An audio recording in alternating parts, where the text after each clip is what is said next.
우리 여러분 신데렐라 이야기 아시죠? 신데렐라 뜻이 뭔지 아세요? 신데렐라 모르는군요. 신데렐라는 재투성이 이 말이에요. 재투성이. 신데렐라는 재를 뒤집어 쓰고 있는 재투성이 소녀였죠. 소녀. 이 소녀가 왕자의 신부가 되는 동화가 바로 신데렐라 이야기 아니겠습니까? 여러분 이런 동화 들으면 어때요? 우리 마음속에 감동도 일어나고 희망도 막 일어나고 그러지 않습니까? 왜 그렇습니까? 그것은 우리 모두가 자기가 신데렐라라고 생각하는 경향이 있다는 거죠. 신데렐라. 그죠?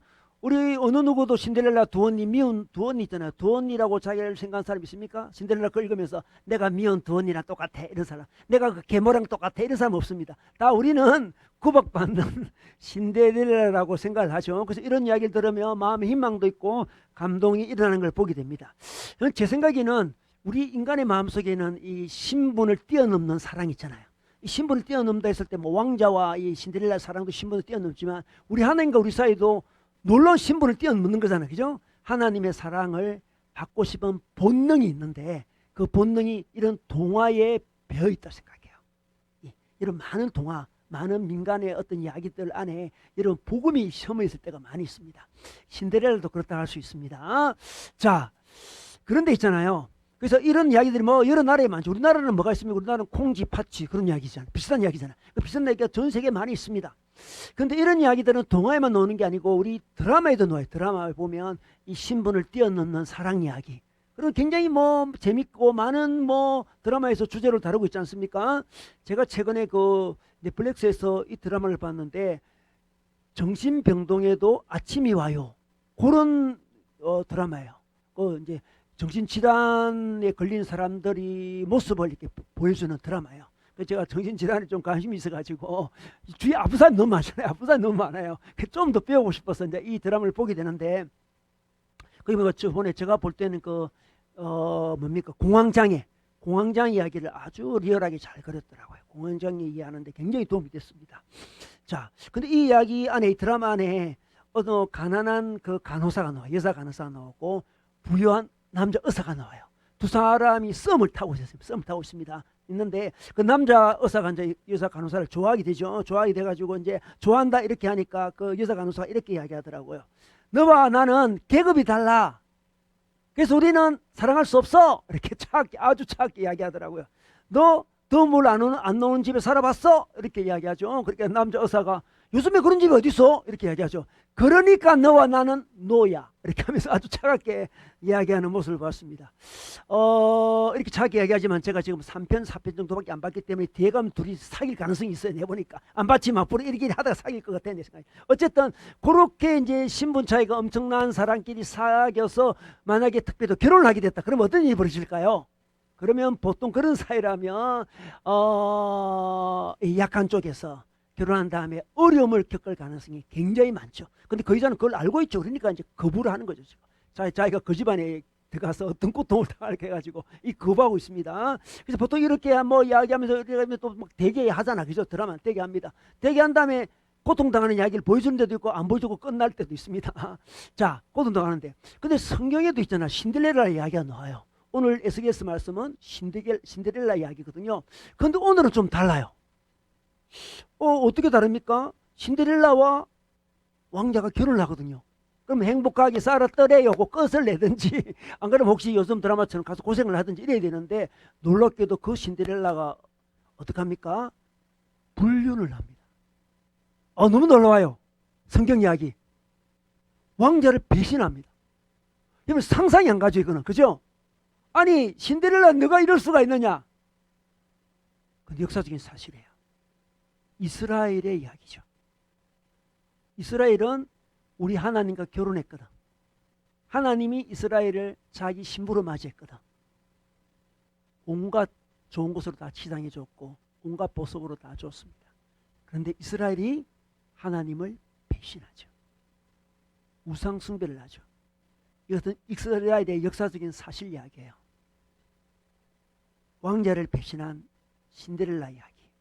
이야기는 이스라엘의 이야기고 더 나아가서 바로 누구의 이야기입니까? 우리의 이야기. 우리의 이야기라. 하나님 우리를 왜 구원했습니까? 사랑하려고, 우리를 신부로 맞이하기 위해서, 신랑 신부로 맞이하기 위해서 우리끼리 정말 사랑해보자, 우리 에로서 사랑을 좀 해보자, 이렇게 결혼을 했는데 우리가 그분을 배신했습니다. 자, 그런데 성경은 이 배신한 이야기를 리얼하게 이야기하고 끝나지 않습니다. 그렇지만 이 배신한 신데렐라를 신랑이 어떻게 용서하고 또 어떻게 다시 회복시키는 이야기도 해요. 좀 놀라운 이야기 아니겠습니까? 바로 오늘 이 이야기를 함께 나누고 싶습니다. 자, 3절로 다시 가보겠습니다. 3절에 가니까 이러기를 주 여호와께서 예루살렘에 가나, 예루살렘은 이스라엘 도시 아니겠습니까? 수도 아니겠습니까? 이 예루살렘은 바로 이스라엘 백성을 의미합니다. 자, 이스라엘 백성에 대해서 이야기하는데 3절 7절까지는 이스라엘 백성이 어떻다 그럽니까? 피투성이다 이렇게 이야기합니다. 피투성이. 피투성이가 버려진 피투성이에요. 누가 애를 낳았는데 애를 버려버린 거예요. 지금 피투성이에요. 놀라운 이야기죠. 강보에 싸지도 않았다 했습니다. 오, 지금 배꼽줄을 자르지도 않았다 그래요. 누가 애 낳은 다음에 던져버렸다는 거죠. 근데 그 애한테 가가지고 6절 중간에 보면 이런 말씀이 있습니다. 6절 처음부터 볼까요? 내가 내 곁으로 지나갈 때 내가 피투성이가 되어 발짓하는 것을 보고 내게 이르기를 너는 피투성이라도 살아있으라 이렇게 이야기해요. 야, 피투성이구나, 너 살아있어 이렇게 이야기했다는 거죠. 하나님이 이스라엘 백성을 대하는 자세가 이었습니다. 이스라엘 백성들은 피투성이 그렇죠? 버려진 존재였습니다. 그런데 우리 하나님이 그를 살아있으라 해서 살렸습니다. 살려가지고 어떻습니까? 잘 키웠습니다. 성숙하게 어엿한 처녀로 키웠습니다. 키운 다음에 어떻게 합니까? 8절에 보겠습니다. 8절에 내가 내 곁으로 지나가며 보면 내 때가 사랑을 할 만한 때라. 얘가 다 자랐어요. 이제 시집갈 때가 된 거야. 사랑할 때가 된 거야. 이때 내 옷자락으로 너를 덮어 붉은 것을 가리고 내게 맹세하여 언약하여 너를 내게 속하게 하였느니라. 나 여호와의 말이라. 뭐라? 여호와께서 다 자란 처녀에게 이제 너가 사랑할 때가 되었으니까 나랑 사랑하자, 나랑 결혼하자, 나랑 결혼의 언약을 맺자고 했다는 이야기를 하고 있습니다. 여러분, 놀라운 소식이 아니에요. 이게 신데렐라 이야기 아니에요. 신데렐라, 그죠? 신데렐라보다 더 심한 이야기죠. 지금 왕자와 신데렐라 제투성이 어린 소녀와 결혼 이야기 정도가 아니고 하나님과 이 핏덩어리 같은 이 이스라엘 백성 사랑 이야기, 결혼 이야기를 하고 있습니다. 결혼 이야기를 하고 있어요. 여러분, 성경에는 하나님이 아버지로 나올 때도 있고 또 친구로 나올 때도 있습니다. 오늘같이 신랑으로, 남편으로 나올 때가 있어요. 그래서 이 모든 걸 다 알아야 됩니다. 여러분, 자기 좋아하는 이미지만 갖고 있으면 하나님을 부분적으로 알겠죠. 다 알아야 되죠. 아버지로서의 이미지 가진 하나님도 이해해야 되고 남편으로서의 이미지를 가진 하나님도 이해해야 됩니다. 여러분, 남편과 아내 사이, 연인 사이는 어떤 일이 벌어집니까? 사랑을 하죠. 사랑을. 에로서적인 사랑을 합니다. 그래서 복음은 연인의 복음이에요. 우리가 연인의 복음을 듣고 있습니다. 이스라엘은 지극히 작은 민족이었습니다. 이스라엘은 이집트의 노예였거든요. 정말 보잘것없는 민족이었어요. 하나님이 그 민족을 선택했습니다. 그리고 가나안 땅이들, 가나안 땅도 우리나라 그 강원도 정도라 했죠. 강원도 정도밖에 안 되는 작은 땅 차지하고 있는 조그만 나라였습니다. 정말 주위에는 강대국들이 많이 있었습니다. 그죠? 아수르, 바벨론, 이집트, 비교도 안 될 연약한 민족이었습니다. 그런데 그 민족을 향해서 하나님이 너가 나의 신부가 되라 이렇게 말씀하십니다. 내가 너의 신랑이 되겠다 말씀하시고 우리 이제 결혼해서 행복하게 살자 이렇게 말씀하셨습니다. 신데렐라 이야기죠. 제가 이 설교 준비하면서 신데렐라 노래를 들어봤습니다. 디산이 좋은데 이번 주는 날씨도 좋더라고요. 디산에 가서 제가 유튜브에 신데렐라는 어려서 부모님을 잃고요 계모와 언니들에게 구박을 받았더래요 하는데 감동이 와요. 복음성가 같아요. 복음성 같지 않았나요? 복음성가. 우리 모두는 자기가 신데렐라라고 생각하는 그런 마음이 있잖아. 그죠? 구박을 받았어. 우리가 계모와 언니들에게 구박을 받았어요. 샤바샤바 아이샤바 얼마나 울었을까? 샤바샤바 아이사바 얼마나 울었을까? 그 노래를 듣고 또 듣고 저 복음성가 듣고 눈물이 나. 계속 또 집에 가서 또 부르고 우리 아내가 왜 그 노래 자꾸 부르냐고. 설교 준비라고 지금 설교 준비. 지금 제가 신데렐라 노래를 부를 일이 제가 어디 있겠습니까? 지금 옛날에 뭐 짝짝꿍 하잖아요. 짝짝 이렇게 신데렐라 이렇게 하잖아요. 그건 아주 어릴 때 한 거잖아요. 그 지금. 그런데 이 노래가 복음성가로 들려왔어요. 저희들이 신데렐라잖아요. 그죠? 하나님 보시기에 신데렐라죠.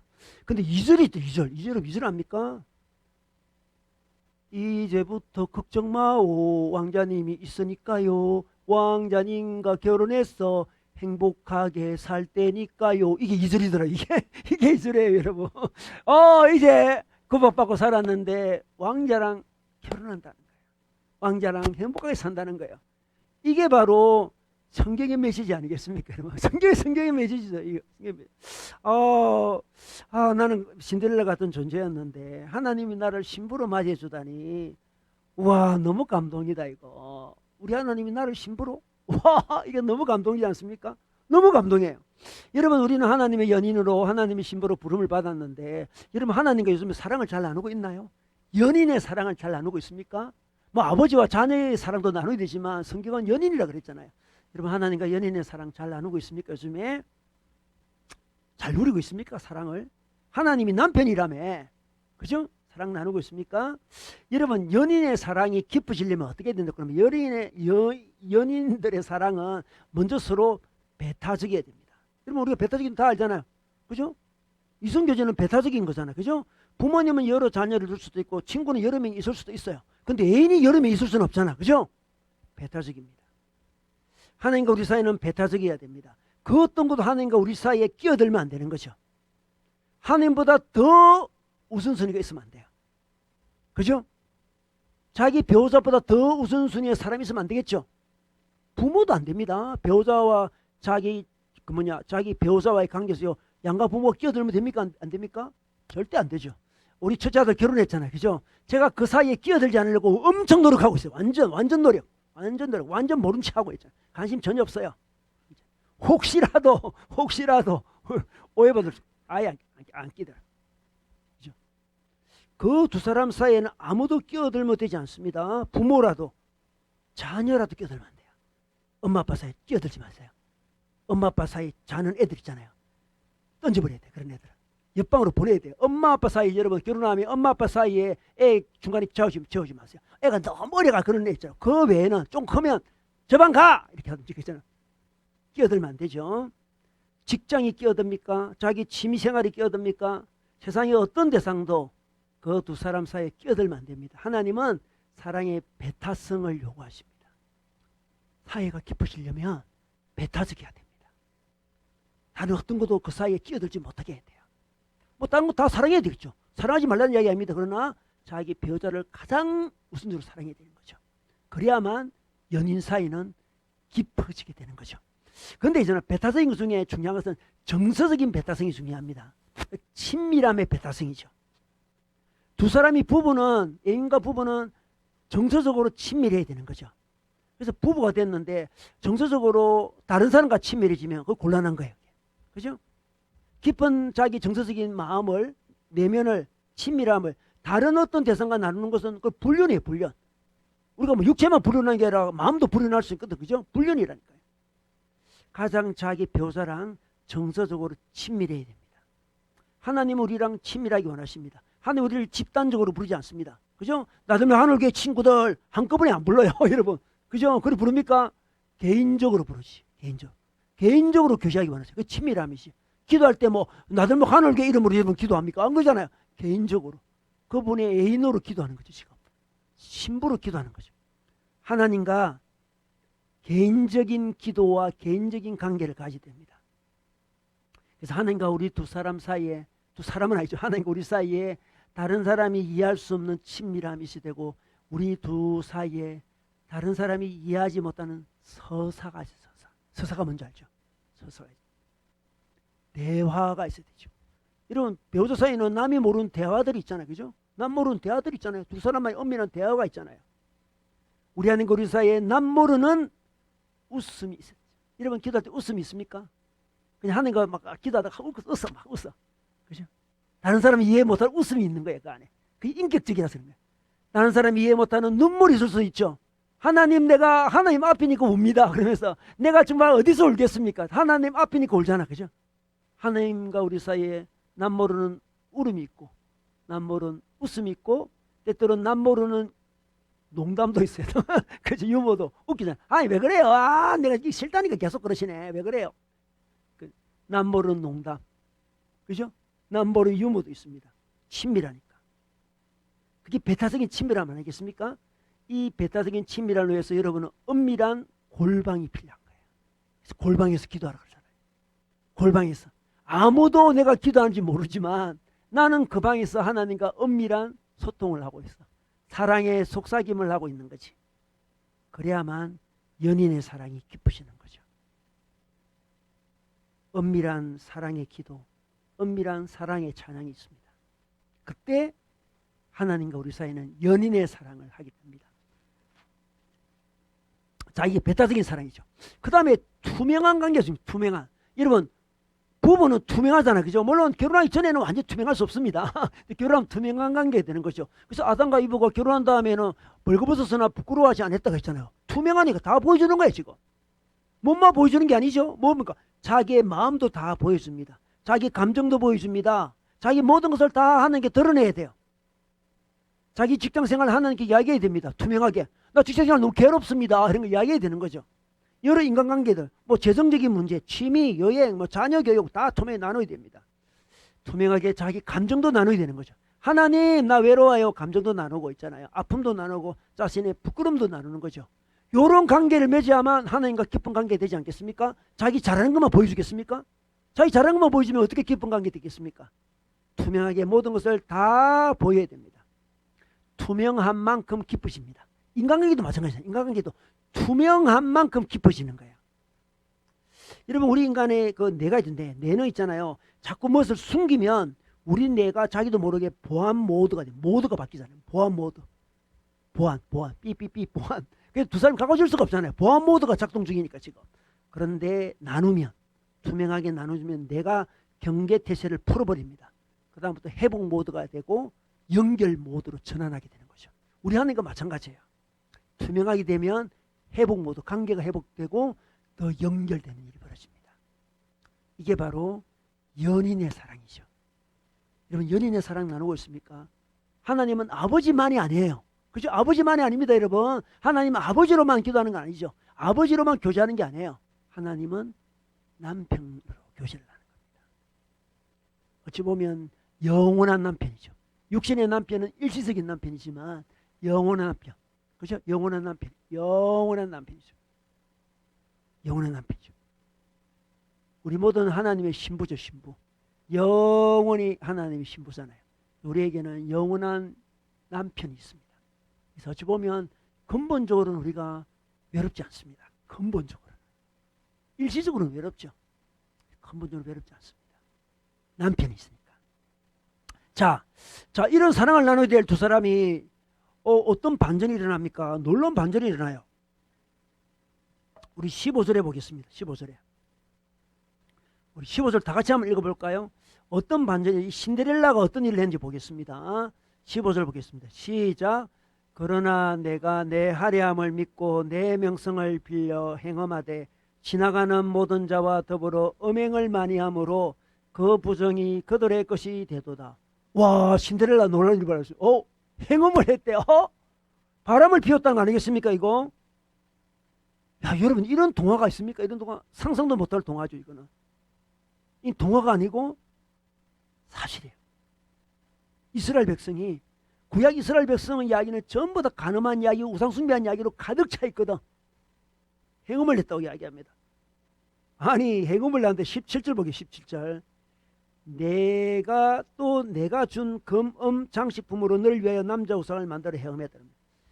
우리 신랑이 있잖아요. 왕자님이, 하나님이 금도 주고 은도 주고 장식품 줬는데 아니 그걸 가지고 행음을 했다는 거예요. 하나님의 사랑의 도구를 가지고 배반의 도구를, 배신의 도구로 사용했다고 이야기하고 있습니다. 여러분 이럴 수 있습니까? 여러분 이해 안 되죠? 정말 이해 안 됩니다. 이스라엘 백성이 이해됩니까? 정말 이해 안 되죠. 그 짜감한 민족을, 그 벌구덩이를, 그 피투성이를 그렇게 사랑해서 아니 왕비로 삼아줬는데 왕을 배신하다니, 이 상상이 안 가는 이야기입니다. 사실이에요. 사실이에요. 아니 어떻게? 가나안 땅에 들어 보냈더만 가나안 땅에서 막 이방 민족의 신들을 섬기고 난리 났습니다. 우상숭배를 성경에는 간음이라 그러거든. 하나님께 드려야 될 사랑을 딴 신에게 드리니까. 그죠? 얘는 자기 배우자한테 드릴 사랑을 딴 남자한테 주니까 그게 간음 아니겠습니까? 간음이죠, 간음. 그런데 있잖아요. 왜 우리 인간은 이렇게 왕자가 자기를 사랑해서 자기를 왕비로 세울 정도로 사랑을 해줬음에도 불구하고 왜 간음을 할까요? 간음하는 이유가 뭘까요? 어떤 심리적인 경로를 거쳐가지고 간음을 하게 될까요? 이스라엘 백성은 왜 그럴까요, 정말? 여러분, 이스라엘 백성은 이스라엘 백성만의 문제가 아니고 바로 우리의 문제거든. 우리는 왜 간음을 할까요? 우리는 왜 우상숭배를 할까요? 우리는 하나님만 완전히 섬기지 못하고 왜 다른 우상을 그렇게 좋아하게 될까요? 왜 그럴까요? 그것은 하나님이 지금 이스라엘 백성에게 선물을 주잖아요. 이스라엘 백성은 피투성이었거든. 선물 주셨습니다. 자라게 하셨습니다. 성장시켰습니다. 보석도 줬습니다. 검은 장식품 줬습니다. 그죠? 아름다운 옷을 입혔습니다. 정말 왕비처럼 만들었습니다. 아름다운 존재로 만들었어요. 그런데 있잖아요. 하나님이 이 모든 선물을 주셨는데 이스라엘 백성은 선물을 주신 하나님보다 어느 순간 선물을 더 좋아하게 되었습니다. 이게 간음이죠. 선물이 연인이 되었습니다. 선물이 더 좋아! 주신 하나님보다 선물이 더 좋게 된 거예요.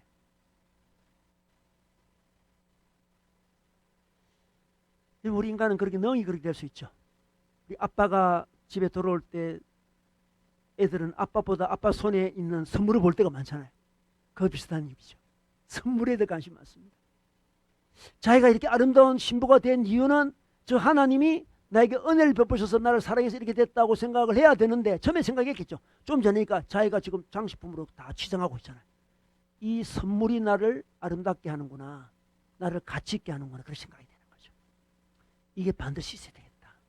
지금 하나님이 준대. 그래서 이거는 선물인데 지금 이 선물 입으니까 내가 옛날에 피투성이었나? 그걸 까먹는 거죠. 그죠?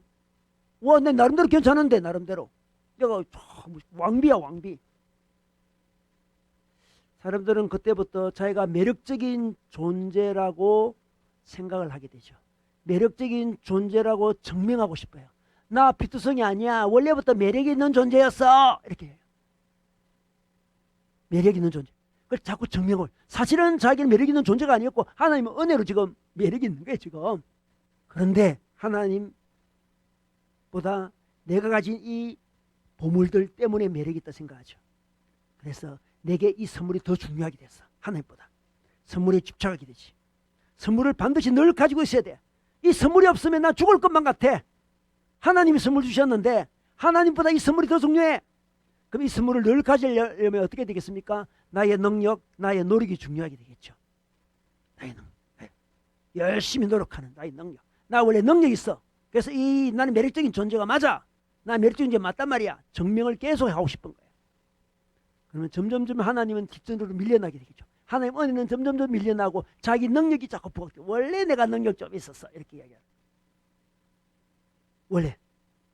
뭐 예를 들어 뭐 그런 겁니다. 자기가 어떤 명문대 들어갔다. 명문대 들어갔는데 자기가 생각해도 자기는 처음에 명문대 들어갈 실력은 아니었는데 하나님 은혜 들어갈 수 있잖아. 그죠? 은혜 들어갔다.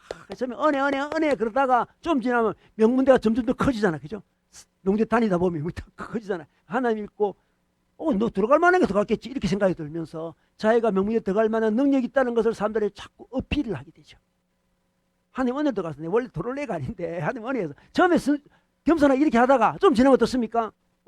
내가 원래 좀 공부 좀 했는데 때가 맞아서 고등학교 좀 못했지. 야, 내가 이런 식으로 하면서 이제 자기를 점점 부각시키게 되죠. 이게 바로 간음이라는 거예요. 은혜를 모르는. 자, 우상숭배를 합니다. 우상숭배는 하는 이유가 우상은 우리에게 그 선물들을 반드시 준다. 정성을 바치면 준다고 생각하기 때문에 우상숭배하지 않습니까? 그래서 우상숭배할 때 재물을 막 바치잖아. 재물을 바치잖아. 근데 재물을 바치는 데 있잖아요. 2절에 보니까 자식을 바쳐. 이게 좀 심각합니다. 2절에 한번 가보겠습니다. 2절에. 또 내가 나를 위하여 난 내 자녀를, 왕자와 신데렐라 결혼해가지고 자녀를 낳거든. 자녀를 그들을 그들에게 데려가서 우상에 데려가서 제물로 바쳐 태웠다고 이야기합니다. 너무 충격적이죠. 아니 왕자님과 사랑해서 자식을 낳았는데 아니 그 자식을 제물로 바쳤다는 거 아니겠습니까? 이런 고대 사회는 인신제사가 있거든요. 인신제사 알죠? 그 시대에 그 고대 근동에는 인신제사가 많았습니다. 그죠? 남미도 그렇잖아요. 아주택인가 그거 있잖아요. 그 문화. 그것도 애를 너무 많이 바쳐가지고 그 무너지잖아요. 아니 자식을 바친다니까요. 어떻게 이런 일이 일어나도 싶죠? 근데 그럴 수 있습니다. 우상에게 가장 큰 정성은 자식을 바치는 거예요. 최선을 다해서 노력을 하는 거죠. 그 선물을 위해서. 선물. 자식같이 바칠 정도로 나는 가치 있는 존재가 되고 싶고 매력적인 존재가 되고 싶은 거예요. 여러분 이 시대도 자식을 바칠 때 있습니다. 여러분 자식을 통해서 자기 능력을 자기 가치를 증명하고 싶은 부모들 있잖아. 그죠? 그 자식을 바치는 거잖아. 자식의 인생보다 자기 인생을 살려고 그래. 자식을 통한 자기 인생을 살려고 하는 거잖아. 그래서 폭삭 속아서도 보면 나중에 그 영범이 엄마 있잖아요. 영범 늙어가지고 마지막에 막 비참한 뭐 이렇게 결말을 맞이하잖아. 그래서 영범이도 불행하고 자기 엄마도 더 불행하고 막 이렇게 있어요. 마지막 장면을 보면 영범이한테 얘기하잖아요. 그 금명이 놓쳤잖아. 그 아이유 그래서 놓친 거예요. 그 엄마 때문에. 아이유 놓쳤다니까. 영범이한테 막 이야기합니다. 영범아 내가 너를 위해 살았다. 그래서 엄마가 그러죠. 너는 내 인생이야. 그러잖아요. 그러니까 영범이가 뭐라고 합니까? 어머니 제 인생이에요. 제 인생. 이러잖아. 내 인생인데 엄마가 자기 인생이라 그러니까 너는 내 인생이야. 이렇게 이야기하잖아. 아니에요. 제 인생이에요. 그걸 빨리 깨달았으면 아이유 안 놓쳤을 건데 늦게 깨우쳐가지고 아이유를 놓쳤지 않습니까? 아이유를 세상에. 자녀는 자녀의 인생이지 자기 인생이 아니죠. 근데 부모는 자기 인생으로 생각할 가능성이 있죠. 자녀의 인생을 희생하기까지 자기 인생을 살고 싶은 거죠. 이게 자식을 제물로 바치는 거예요. 현대판 제물이죠. 그런 이야기 얼마나 많이 듣습니까? 우리 그죠? 너무 슬픈 이야기죠. 하나님 주신 선물보다 하나님 주신 선물을 더 사랑하면서 배신이 일어납니다. 근데 이것은 이스라엘 백성의 이야기고요. 우리 이야기예요. 신데렐라 이야기가 아니고 신데렐라는 그러지 않지만 신데렐라의 실체죠. 진짜. 우리 같은 신데렐라는 능히 그렇게 할 수 있습니다. 하나님이 우리를 위해서 자신을 주셨잖아요. 그렇죠? 십자가를 주셨거든.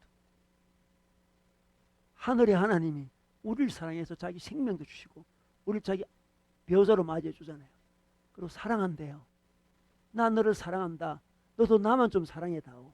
우리 배타적인 사랑하자. 배타적인 사랑이 연인이 사랑이 되니까 우리 배타적으로 깊게 사랑할래. 그런데 우리는 배타적인 사랑을 그만두고 하나님도 사랑한다 그러지만 사실 다른 거와 더불어 사랑하니까 하나님이 사랑의 상처를 받는 거죠. 사랑의 상처 받습니다.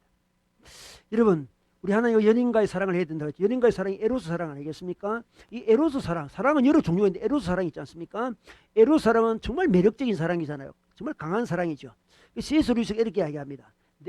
네 가지 사랑을 이야기하는데 그중에 에로스가 가장 하나님을 닮았다고 이야기해요. 하나님 닮았. 지금 오늘도 하나님이 그 이스라엘 백성 사랑하잖아요. 그죠? 에로스에 한번 빠지면 모든 것을 다 포기하고 그 사람을 잡잖아. 그죠? 에로스의 강력한 힘이죠. 근데 에로스가 하나님이 되려고 하면 에로스는 마귀가 된다. 이렇게 이야기합니다. 하나님보다 위에 올라가면 안 된다는 거죠. 어떤 것도. 에로스가 자기 생의 최고가 되어버리는 순간 에로스는 우리를 타락시키고 마귀가 되어버려요. 에로스는 하나님 주신 선물 중에 너무 좋은 선물이죠. 에로스가 없으면 결혼 잘 하겠습니까? 요즘도 에로스가 있어도 안 하려고 하는 판인데 요즘에 그죠? 에로스가 없으면 남녀간의 사랑을 너무 얼굴도 모르고 뭐 아무것도 몰랐던 남녀가 만나가지고 이렇게 뭐 자기를 다 주는 이런 사랑이 가능합니까, 여러분? 에로스가 없으면 가능하지 않잖아요. 하나님은 우리의 강력한 에로스라는 걸 주시죠. 선물이죠, 선물. 근데 에로스가 하나님보다 앞서면 안 되는 거죠. 이 부부 사이도 마찬가지예요. 부부 사이가 처음 만날 때 에로스가 중요하죠. 젊을 때는 그죠. 에로스 중요합니다. 근데 부부가 이제 결혼하고 좀 시간이 지나면서 에로스에 뭐가 더해집니까? 아가페가 더해지는 거죠. 그게 성숙한 사랑이라는 거예요. 에로스만 갖고 뭐 60대 뭐 부부가 에로스만 갖고 우리들이 산다. 이런 건 말이 안 되지 않습니까? 이제 아가페 사랑, 성숙한 사람으로 접에 들어가야 됩니다. 에로스를 놓칠 수는 없지만 성숙한 사랑, 이제 아가페가 둘러싼 사랑이 되는 거죠. 그게 에로스, 아가페가 훨씬 더 큰 사랑이 되는 거예요. 그래야 두 사람은 계속 사랑을 할 수 있겠죠. 근데 에로스에서 멈춰버리면 어떻게 되겠습니까? 아주 위험한 사랑이 되겠죠. 근데 결혼했는데 시간이 지났음에도 불구하고 만약에 신부가 있잖아요. 에로스를 너무 좋아해. 에로스를 너무 좋아하면 자기 남편보다 에로스를 더 좋아해. 그러면 불륜이 일어나겠죠. 그럼 대상이 바뀌어요. 에로스를 누릴 수 있는 사람으로 바뀌는 거예요. 자꾸. 그죠? 그 남편을 사랑 안 해서 그런 것도 아니고요. 또 그 사람 불륜하는 그 남자를 더 좋아해서 그런 것도 아니고 에로스라는 감정을 더 좋아하는 거예요. 그래서 상대가 자꾸 바뀌는 거죠. 에로스를 계속 누려야 되니까 이거.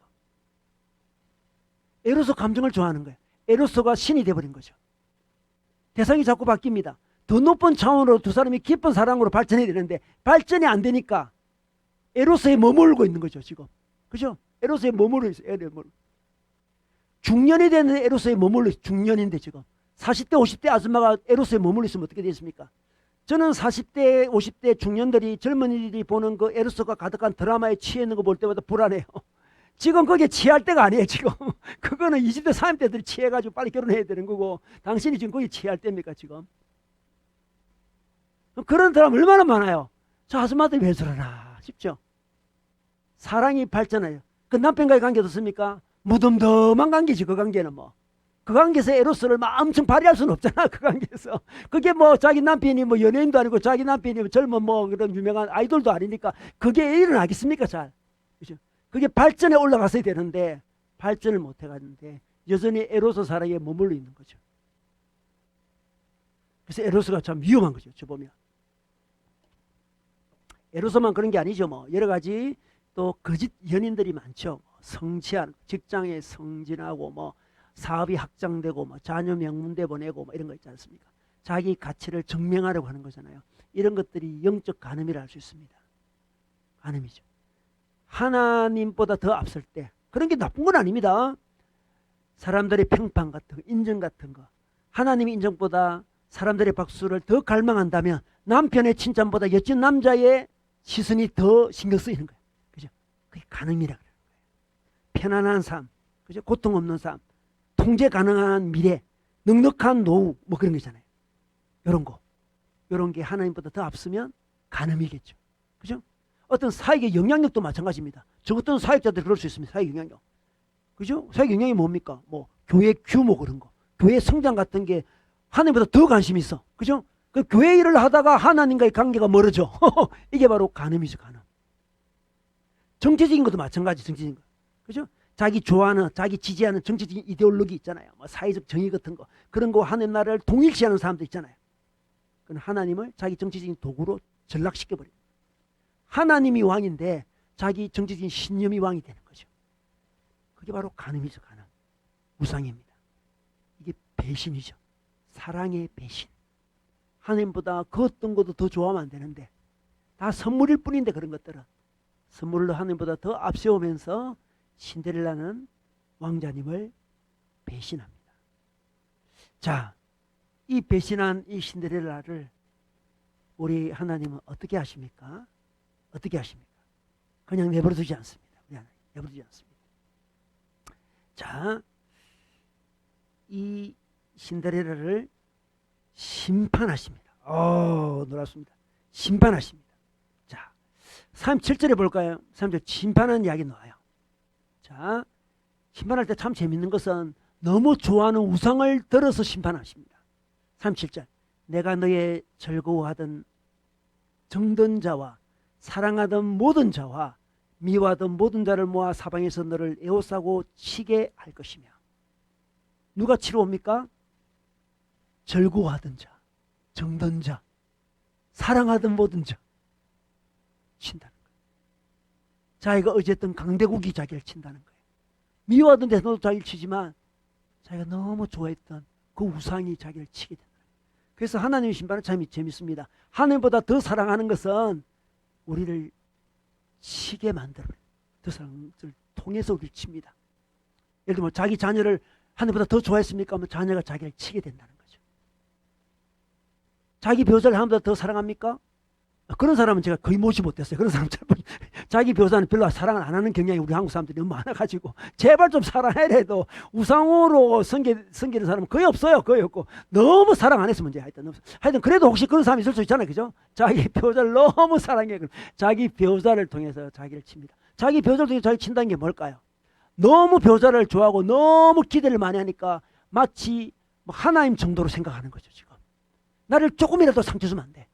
나를 조금이라도 실망시키면 안 돼. 이런 거 있잖아요. 그러니까 자기 배우자를 하나님 자리에 앉히는 거죠. 자기 배우자를 하나님 자리에 앉히면 자기 배우자에 대한 기대가 엄청 크겠죠. 그럼 엄청 큰 무게를 그 남편한테 얹어버립니다. 그 남편이 신도 아닌데 신의 역할을 해야 돼. 우리 아내 조금이라도 신기를 거스리면 안 돼. 너무 힘들어. 눌려. 그러다가 무너지겠죠. 무너지면 그 위에 의지하고 있던 자기도 무너지는 거예요. 그게 바로 심판이야. 자식도 자식. 네가 내 인생이야 하면서 애한테 완전 신이죠. 애가. 엄마 나 신 아니야. 왜 그래? 시끄러. 넌 내 인생이야. 너는 나를 실망시키면 안 돼. 해가지고 애가 그 무게가 너무 무거워가지고 무너져버린 거죠. 무너지면 그걸 의지하고 있던 엄마도 같이 무너지는 거예요. 이게 심판이라는 거예요. 그래서 자기가 정든 자, 절고하던 자, 사랑하는 자가 자기를 내어쌉니다. 그래서 너무 사랑하면 별로 안 좋습니다. 너무 사랑하면. 하나님보다 너무 사랑했으면 너무 의지해가지고 그 사람에게 너무 많은 짐을 주니까. 너무 많은 기대하는 사람 무서워요. 그렇지 않습니까? 여러분 그렇죠? 너무 많은 기대.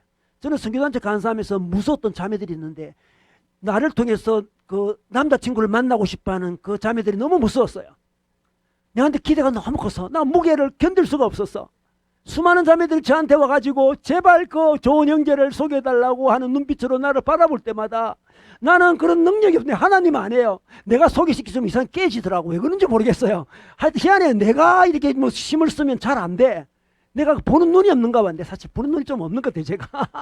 내가 겨우 결혼했어. 하여튼 보는 눈이 없어. 둘이 맞을 것 같아. 이런 게 둘이 또 깨지더라고. 그래서 내가 건드려봤더니 내가 더 손해보고 내버려둔 게 알아서 하더라고 보니까. 그래서 그 눈빛이 나는 너무 부담스러워요. 처음엔 그 눈빛이 그냥 나를 좋아하는 눈빛인 줄 알고 기뻤는데 그 눈빛은 나에 대한 부담의 눈빛이었어. 나를 하나님으로 바라보는 눈빛이었어. 자기 악기를 보상해줄 우리 간사님으로 보는 눈빛이었지. 니들이가 너무너무 힘들었어요. 피하고 싶었어. 자기 뜻대로 안 되면 그 순간 저를 미워하는 눈빛도 봤어요. 내가 어쩔 수 없는 나의 연약함을 발견할 때마다 내가 신이 아니라는 걸 발견할 때마다 막 신망하더라고. 저 간사님은 나의 배우자를 소개시킬 수 없다는 그걸 확인한 다음에 나를 바라보는 그 눈빛은 너무나 실망스러운 눈빛이었어요. 너무 눈빛이 슬픈 눈빛이지. 슬픈 눈빛. 나는 신이 아니에요. 여러분 인생 제가 책임질 수 없습니다. 아니 우리 도와줘도 내가 책임지지. 누굴 책임진단 말입니까? 하나님이 아니에요. 여러분. 어떤 사람을, 어떤 조직을, 어떤 교회를 너무 의지하지 마세요. 그 사람은 너무 무거워요. 무너져 내립니다. 무너져 내리면 여러분도 함께 무너져 내리는 일이 벌어지는 거죠. 자, 이게 심판하십니다. 근데 하나님, 이 심판만 하시는 하나님이죠? 하나님인가요? 아니죠. 우리 하나님은 우리가 정말 이 신데렐라가 정말 배신하고 그랬지만 하나님은 심판만 하는 하나님이 아니죠. 그게 바로 복음이란 거예요. 복음. 그래서 우리가 말씀을 듣는 이유가 여기 있는 거예요. 심판하신 하나님 왜 듣겠습니까? 하나님은 우리가 젊은 날에 서로 결혼 약조한 거 있잖아요. 약속인 거. 그 언약을 지키겠다고 하십니다. 그게 복음이에요. 자, 한번 보겠습니다. 59절부터 다시 보겠습니다. 나 주 여호와가 이같이 말하노라. 내가 맹세를 멸시하여 언약을 배반하였은즉 내가 내 행한 대로 내게 행하리라. 심판한다는 거죠. 너 맹세 멸시했지. 언약 배반했지. 근데 60절에 그러나 이게 중요합니다. 그래서로 끝나지 않습니다. 그래서 끝나자 이게 아니죠. 그러나 내가 내 어렸을 때 너와 세운 언약을 기억하고 너와 영원한 언약을 세우리라. 결혼을 우리 하기로 했지.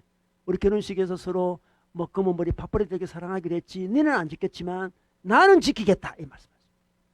야, 이게 복음이죠. 너는 나를 배신했지만 나는 너를 버리지 않는다. 그러면 하나님이 공의로운 하나님 나쁜 데 있으면 비심판을 해야지. 왜 그러면 그렇게 할 수 있습니까? 생각할 수 있죠. 우리 하나님은 공의로운 하나님이며 사랑의 하나님인데 동시에 두 개가 좀 이게 모순이지 않습니까? 근데 조화를 이루게 하십니다. 어떻게 조화를 이루게 하십니까? 그게 63절이에요. 이는 내가 내 모든 행한 일을 용서한 후에 하나님이 용서를 하십니다. 그 용서는 어떤 용서입니까? 바로 우리는 알고 있습니다. 그 용서는 바로 십자가의 예수님의 용서죠. 우리가 하나님 배신하고 가늠했던 수많은 것들을 예수님이 대신 짊어지시고 용서해 주셨습니다. 그래서 우리는 더 이상 죄인이 아니죠. 더 이상 음행한 신부가 아니죠.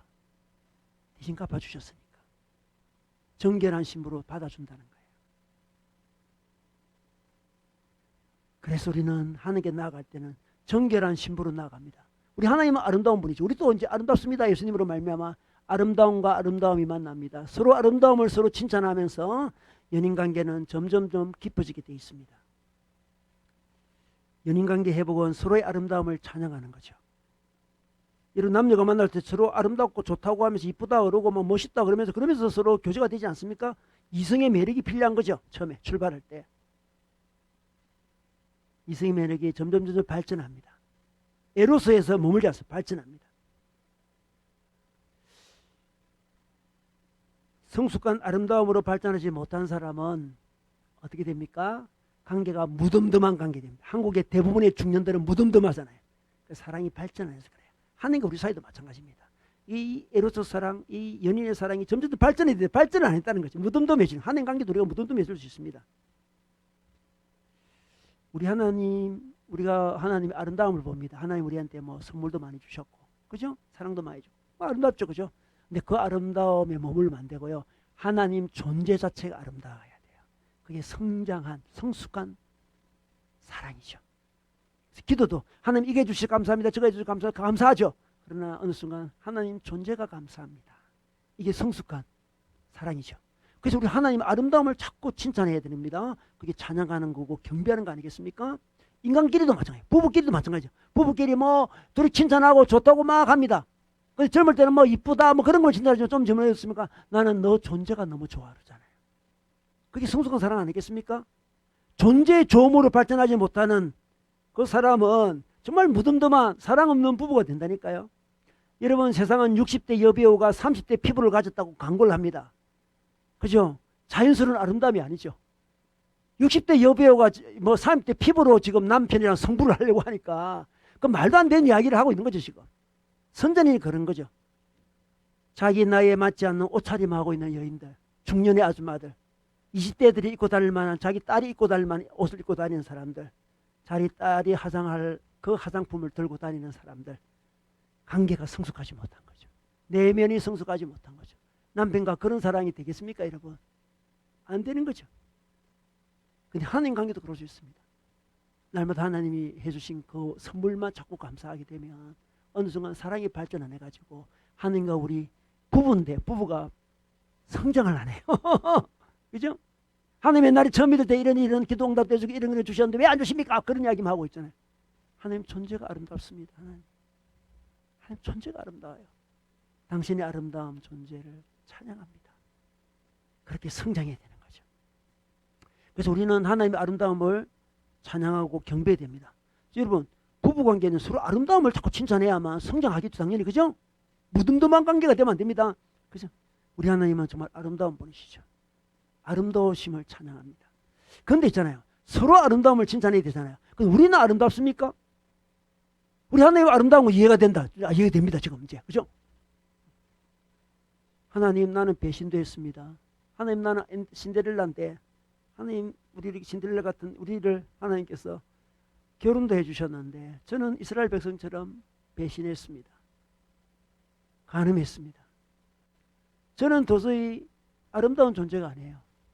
그냥 존재로도 아름답지 않는데 죄까지 지었어 지금. 아름답지 않습니다. 그래서 하나님이 너 이쁘다 너 사랑한다 할 때 그 말을 받을 수가 없어요. 받지 못하면 두 사람 관계는 회복되지 않습니다. 그렇잖아요. 그죠? 받아야지. 사랑한다 좋다 이쁘다 그러면 그래 고마워 그죠? 너 멋있다 고마워 이렇게 하면서 사는 건데 나 안 멋있어. 나 더러운 사람이야. 나 아름답지 못해. 추한 사람이야. 이렇게 하면 사랑이 발전하지 않습니다. 우리는 아름다운 존재라고 인정을 해야 돼요. 우리 원래 아름다운 존재가 아니지만 아름답습니다. 왜 아름답습니까? 예수님이 우리 대신 우리 모든 추함을 다 짊어지시고 십자가에 죽으시면서 우리에게 의의 옷을 입혀주셨거든. 하나님이 우리를 사랑하는 이유는 의의 옷 안에 있는 우리의 실제를 사랑하는 게 아니고 의의 옷으로 인한 변화된 우리 모습을 사랑하는 거죠. 예수님의 의의 옷을 입은 우리를 사랑하시는 거죠. 그게 복음이잖아요. 우리는 사랑받을 존재가 아니죠. 그죠? 의의 옷을 입었습니다. 웨딩 드레스를 입은 거죠. 하나님이 맞춰주신 웨딩 드레스. 여러분 신부들 웨딩 드레스 얼마나 예쁩니까? 웨딩 드레스 다 입잖아요. 웨딩 드레스를 입고 예수님이 만들어주신 웨딩 드레스를 입고 하나님 앞에 당당히 나가야 돼요. 하나님 저 웨딩 드레스 입었어요. 당신의 신부입니다. 이 예수님의 이름으로 나아갑니다. 이 예수님의 옷으로 나아갑니다. 그럼 하나님이 이 옷으로 인하여 우리를 정결한 신부로 맞이하시죠. 너무 매력적이다. 너무 아름답다 이야기하죠. 다른 우상은 어떻습니까? 우리에게 매력을 주겠다고 했던 그 우상들은 우리를 에워싸고 우리를 심판하고 우리를 갈기갈기 찢었지만 우리 예수님은 우리의 추함을 당신이 아름다운 분인데 당신의 몸을 찢으시잖아요. 당신의 몸을 찢어가지고 우리를 아름답게 해주셨거든. 복음이죠, 복음. 우리 기독교 왜 믿습니까, 여러분? 뭐 윤리, 도덕을 믿는 거예요, 지금? 아니죠. 내 대신 찢겨진 분을 믿는 거지. 다른 우상들은 그래서 나를 매력적인 존재로 만들어내고 돈 다 앗아가고 있잖아요. 그죠? 우리 그리 괴롭히는 우상들 다 찢는 우상들이었는데 이 예수라는 분은 자기를 찢어. 우리를 아름답게 만들기 위해서 웨딩드레스 입히기 위해서 자기를 찢어. 너의 모든 죄를 내가 다 짊어지고 간다고 자기 몸을 찢고 십자가에 돌아가시면서 우리에게 아름다운 웨딩드레스 입혀놓고 하나님께 데리고 가셔. 하나님은 우리의 안에 있는 죄를 보지 않으시고 덮여 있는 십자가의 그 옷을 보고 웨딩드레스를 보고 우리를 아름다운 신부로 맞이해 주시고 사랑한다 이야기하고 매력적인 존재라고 이야기하죠. 이게 복음이에요. 그래서 우리가 복음 믿습니다. 여러분 웨딩드레스 때문에 우리는 매력적인 존재입니다. 그러나 이 웨딩드레스의 은혜를 알지 못하면 하나님의 의의 옷을 알지 못하면 스스로 매력적인 존재가 되기 위해서 애를 쓰게 되죠. 우리는 원래 인간은 매력적인 존재가 신데렐라는 원래 매력적인 존재 아니에요. 제투성이라니까. 그래서 어떻게 합니까? 자기 이미지를 추구하죠. 가면을 씁니다. 매력적인 가면을 쓰는 거죠. 실체는 아니지만. 그걸 심리학에서 뭐라 그럽니까? 페르소나라 그래요. 페르소나. 씁니다. 깊은 내면은 자기가 매력이 없는 존재라는 걸 알고 있어요. 우리는. 알고 있잖아요. 이미지를 매력적으로 쫙 덮어서가지고 나 매력 있지 이렇게 사는 거죠. 그냥 하나님 주신 웨딩드레스 입으면 되는데 자기 스스로 페르소나를 덮었습니다. 그래서 여러분 애니그램 이야기는 이 페르소나 덮어서는 이야기잖아요. 가면 일본 유형들이 왜 그렇게 완전해지려고 노력합니까? 자기가 지극히 불안한 존재라는 것을 그 깊은 본능은 알고 있거든. 그래서 완전을 계속 추구하면서 완전한 이미지를 자꾸 구축을 해나가는 거예요. 매력적인 존재가 되기 위해서. 3번 외에 3번은 자기가 그렇게 성공할 만한 대단한 유능하지 못한 존재라는 걸 본능은 알고 있거든. 그래서 성공을 너무 노력해가지고 성공한 이미지를 가지고 싶은 거예요. 4번들은 특별함을 추구하잖아요. 그 4번들은 그 깊은 내면에 자기가 지극히 평범한 존재라는 걸 알고 있거든. 지극히 평범한 존재야 자기도. 애써 감추고 싶어. 자꾸 특별한 걸 추구하지. 그 평범함을 감추고 싶으니까. 그게 페르소나잖아요. 6번들은 인생 불안하니까 막 불안을 이기기 위해서 충실한 이미지. 6번은 확실해. 6번은 충실해. 성실해. 팍 이미지. 얼마나 힘들겠어요. 얼마나 힘들어. 8번들은 막 강함을 드러내잖아. 8번들은 자기 약하다는 걸 알고 있거든. 약한 걸 감추기 위해서 강한 모습. 그죠? 가오가 있다 그러면서 돈이 없지 가오가 없냐 이렇게 하는 사람들. 그죠? 자기 약함을 다 알고 있는 거지. 근데 복음은 이제 그럴 필요가 없다는 거예요. 하나님의 의의 옷을 입혀주신다. 그러므로 우리는 아침마다 일어날 때 있잖아요. 자기에게 선포해야 돼요. 하나님이 나를 웨딩드레스 입혀주셨다. 그리스도의 의의 옷을 입혀주셨다. 하나님 나를 받아주셨다. 나는 아름다운 존재다. 선포해야 돼요. 안 그러면 세상에서 너 아름다운 존재가 되려면 완벽해야 된다. 성공해야 된다. 매력적이어야 된다. 그 음성이 얼마나 아침마다 들려온지 몰라요. 너 이래서 되겠냐? 너 매력적인 존재가 돼야 되는데 이거 되겠냐? 막 눌려. 아침에 일어나서 시끄럽다. 우리 주님이 그리스도 의의 옷을 입혀주시고 나를 아름다운 존재라고 말씀하셨다고. 자기한테 선포해. 복음이죠, 복음. 더 나가서 있잖아요. 자기 스스로 자기 매력적인 걸 찾아내가 자꾸 보여주려고 하는 것보다 하나님 나라의 어떤 일어나는 일들이 있잖아요. 그죠? 그 축복의 통로가 되면 돼요. 그래서 차근차근 매력적인 존재라고 이렇게 하면서 어필하기보다도 하나님 나라가 어떻게 진행되고 있는지 보고 그 안에서 자기 역할을 하려고 하면 돼요. 그죠? 그러면 자기를 잊어버리게 됩니다. 자기가 얼마나 매력적인 그런 게 중요한 게 아니에요. 통로 역할, 축복의 통로가 되면 됩니다. 참 인간 놀랍습니다. 주어진 사명을 감당할 때 내는 몰입에 들어가요. 몰입. 그죠? 자기를 잊어버리거든. 안 그러면 자꾸만 자기를 의식하게 돼 있어요. 몰입될 때 그 사람은 아름다운 사람이 되거든. 그렇잖아요. 뭐 몰입하면 아름다워지잖아. 그죠?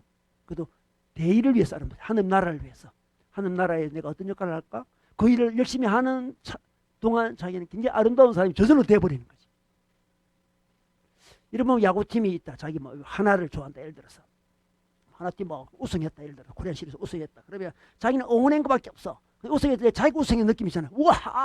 난리 나잖아. 그죠? 하늘 나라의 일이 그런 거지. 자기가 하늘 나라에 뭐 뺄 것도 안 했어, 보면. 그런데 조금 해서 조금. 하늘 나라의 일이 막 이루어지는 거 보고 너무 기쁜 거야. 자기가 우승한 기분이니까. 그게 건강한 기분, 건강한 자부심이지. 그러지 못하고 자기 매력을 자꾸만 증명하려고 하면 계속 오디션을 보는 느낌이에요. 인생은. 또 오디션, 또 오디션, 또 오디션.